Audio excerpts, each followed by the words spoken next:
एक मेरा अनन्य भक्त इस नवरात्र में ही अपने शरीर का त्याग इस आश्रम में किया है उसने। उसकी मांग ही वही थी। कोरोना काल में गंभीर हालत में जहां लग रहा था बचने की कोई संभावना ही नहीं है, ऑक्सीजन की कमी, इलाज नहीं हो। दमोह क्षेत्र के लोग अधिकतर सभी से जानते होंगे भुज्जी लाल सेन को, बाकी सभी क्षेत्रों के जानते हैं। सेन समाज में जन्म लिया था, पुलिस विभाग में इंस्पेक्टर था।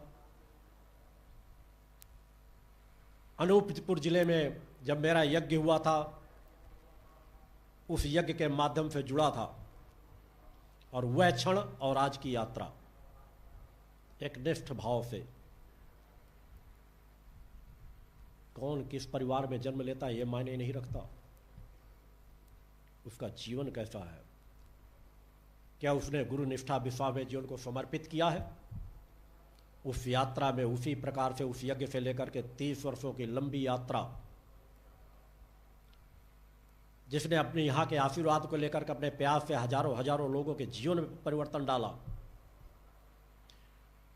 कोरोना काल में जब जरूरत ज़्यादा जहाँ लग रहा था कि बिल्कुल बचे गए नहीं, उस समय पर भी मेरे द्वारा आशीर्वाद दिया गया था कि किसी कीमत में अभी उसे मृत्यु को के आगोश में मैं नहीं जाने दूंगा।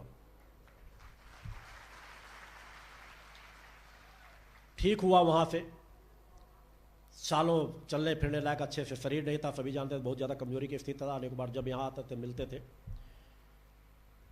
मैंने कहा जब तक चालीसा भवन का निर्माण नहीं हो जाएगा, इस अभियान के उसमें महत्वपूर्ण तुम्हारी योगदान रहा है, एक अच्छे शिष्य के रूप में कार्य किया है, तब तक तो तुम्हारे शरीर को मैं जाने नहीं दूंगा। एक बार नहीं, उसने अनेकों बार इच्छा व्यक्त की कि मेरे जब भी प्राण निकले सिद्धाश्रम धाम में निकले, हर बार मेरा सदैव आशीर्वाद मिलता रहा। इस नवरात्र के प्रथम दिवस में आकर के पहले दिन का लाभ लेकर उन्होंने शरीर का त्याग किया।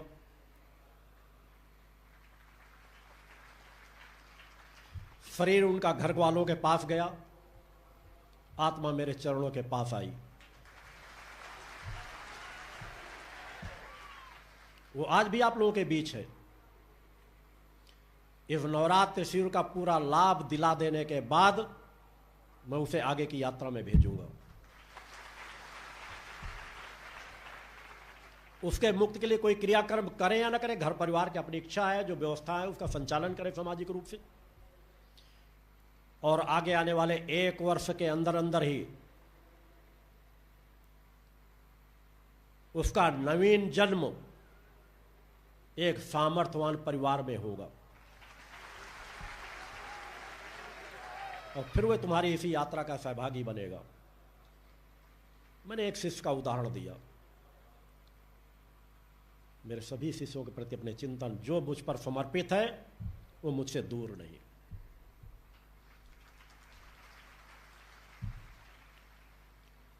ये अनंत यात्रा है। आत्मा अजर अमर अविनाशी है। आत्मा मानव का जीवन जी करके देखो।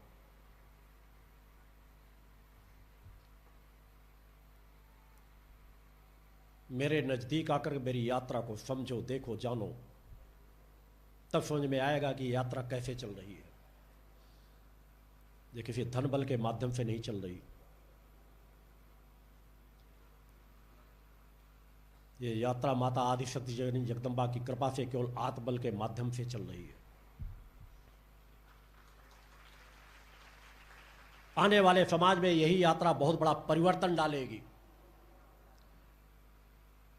हम सौभाग्यशाली होंगे, उस परिवर्तन के चक्र में परम सत्ता हमारे जीवन का उपयोग करे, हमें माध्यम बनाए। अपने अंदर यह भूख पैदा होनी चाहिए, कितनी ही विषम परिस्थितियां क्यों ना हो, बिल्कुल परवाह मत करो। सब कुछ बदलने की शक्ति, सामर्थ्य तुम्हारे अंदर से समाज के अंदर पैदा होगी।